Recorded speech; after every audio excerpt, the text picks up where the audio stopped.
3 Short Hairstyles that Flatter Women Over 60 with a Fuller Face. You ever catch your reflection in a store window and think, who puffed up my face like a balloon? Yeah, been there. I used to blame salty snacks, bad lighting, even gravity. But eventually I had to admit, it was the haircut. Not a bad haircut necessarily, just the wrong one for my face.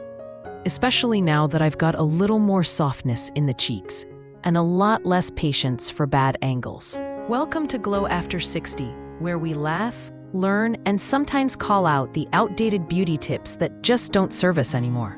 Today, we're talking about short hair. Specifically, the kind that actually flatters a fuller face after 60. Because let's be honest, some styles shrink your features in all the right ways. Others, they turn your head into a marshmallow with bangs. This isn't about chasing youth. It's about choosing cuts that lift, contour, and make you feel sharp again, without sacrificing ease or softness.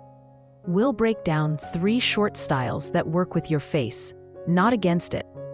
You'll get real tips, zero shame, and maybe a giggle or two at the hairstyles we thought were flattering back in the day. Spoiler, feathered sides aren't doing us any favors. Stick around, especially for the last one. It's the go-to cut that stylists recommend for themselves once they hit 60, and that says a lot. All right, ready to reclaim your edge? Let's get into the first cut that brings cheekbones back into the spotlight. Up next, the magical face-lifting powers of the side-swept Pixie, and why your neck will thank you too. Part 1. The side-swept Pixie with a tapered neck. So, let's start with a little confession. I used to think Pixie cuts were only for women with cheekbones sharp enough to slice cheese. You know the type. Audrey Hepburn in a turtleneck. Meanwhile, I was out here with soft curves, a rounder jaw, and a neck I wasn't exactly dying to show off. But then, I met the right Pixie. Not the boyish crop and hope for the best kind. I'm talking about the side-swept Pixie with a tapered neck. And yes, it deserves that full name because it's a whole experience. Now here's the trick. This isn't a shortcut that exposes everything. It's strategic. The side-swept layers draw the eye diagonally across your face, breaking up the roundness in a way that says, "Hello, cheekbones, nice to see you again." And the tapered neck, it adds polish, shape, a little lift from the back that subtly elongates everything above it. I didn't believe it either, until I saw a photo of myself from the side and thought, wait, did I get taller? Here's the kicker. This cut works because it adds structure without severity. A lot of women with fuller faces get told to soften things with layers, which usually translates to hide behind fluff. But fluff adds volume, and volume adds width.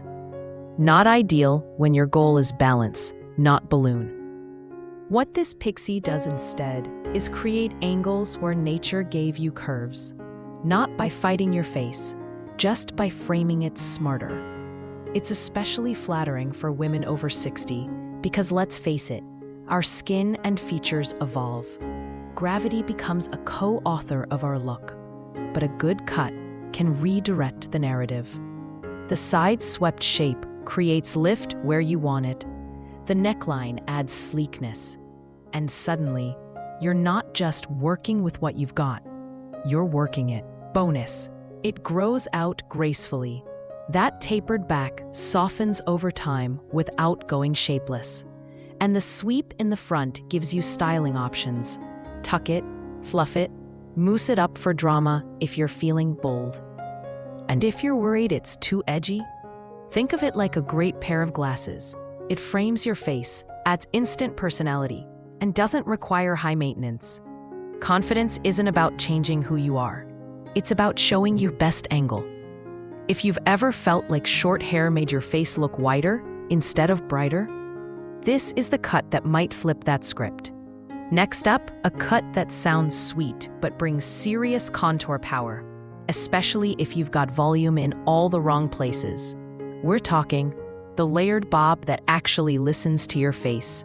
Shall we? Part 2.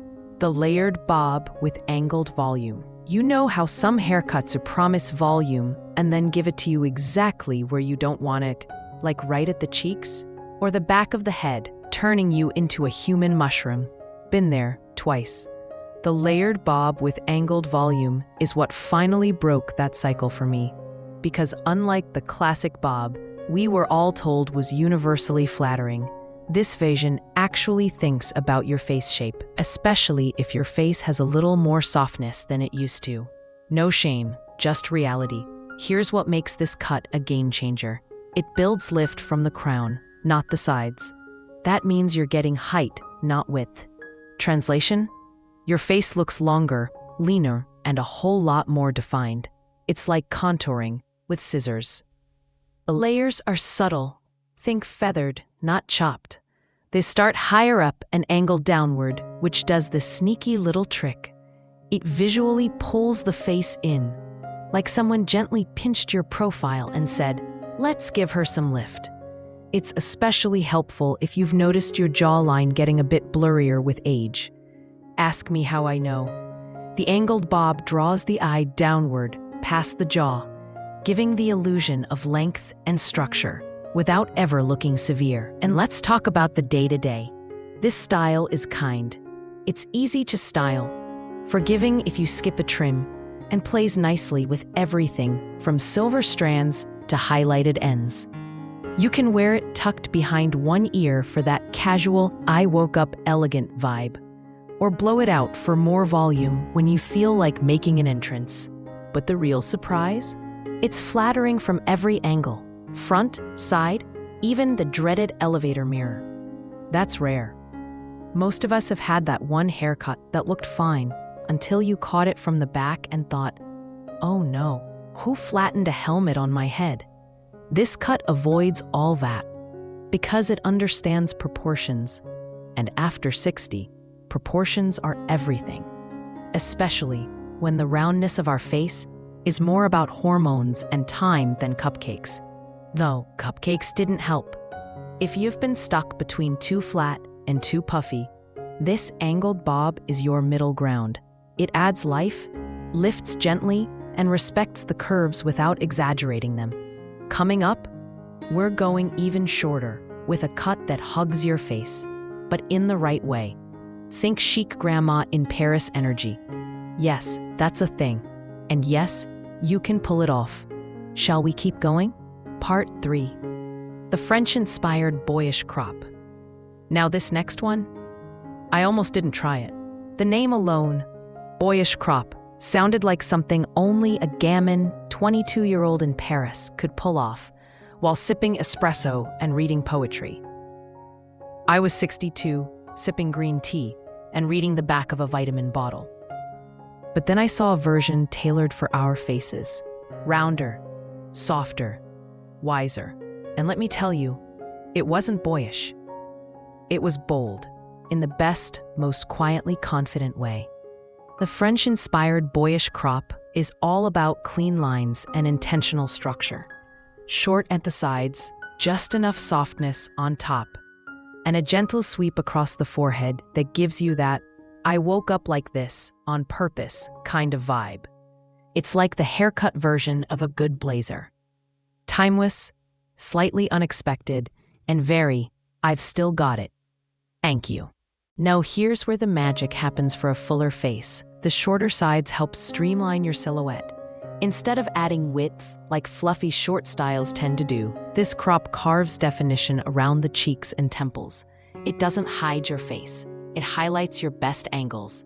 And the top, slightly textured, slightly tousled. Just enough to create a little lift without going full rooster. I call it organized softness. Not stiff, not messy, just effortless. Or at least, it looks effortless. A tiny dab of pomade and a smidge of finger styling go a long way. But let's address the worry I know some of you have. Won't it make me look too masculine? Nope, not when it's done right. In fact, this cut is unexpectedly feminine. It lets your face take center stage. Your eyes, your skin, your smile. And instead of hiding behind your hair, you're framed by it. Elegantly, unapologetically. It's especially chic if you've got natural gray or silver coming through. The contrast between soft features and sharp lines, chef's kiss. Think of it as the haircut version of aging out loud. And the upkeep? Surprisingly low. You don't need hot tools, you don't need 40 minutes, and you definitely don't need to set anything. It grows out gracefully and gives you that Parisian edge, even if your last baguette was in 1998. So, if you've been clinging to length out of habit, but secretly wondering what it might feel like to show off your shape instead of soften it, this might be your cut. And up next, we'll wrap things up with one final truth. It's never about the hair. It's about what the right cut can unlock. Let's bring it home. So there you have it. 3 short hairstyles that don't just flatter a fuller face after 60.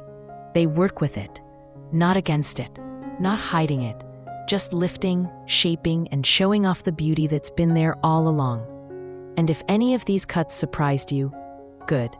That means we're unlearning the old rules, the ones that told us short hair had to be severe, or that fuller cheeks meant fewer options.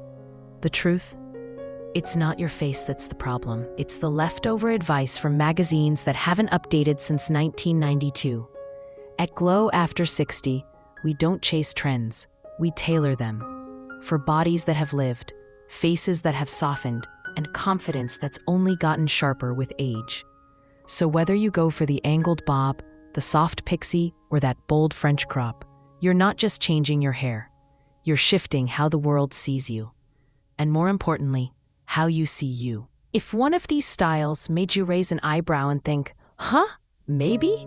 Then mission accomplished. And hey, if you've worn one of these cuts, or totally butchered one like I did in 2008, drop a comment. Let's swap stories. The good, the bad, the what was I thinking? And don't forget to hit subscribe if you want more honest style tips, beauty truths, and friendly nudges from someone who's still figuring it out too. Next time, we're diving into the real reason some hair colors make us look tired, and how to find the one that brings your glow back. Hint, it's not about going blonde, it's about going wise. Till then, stay fabulous, stay curious, and remember, your face doesn't need fixing, just the right frame.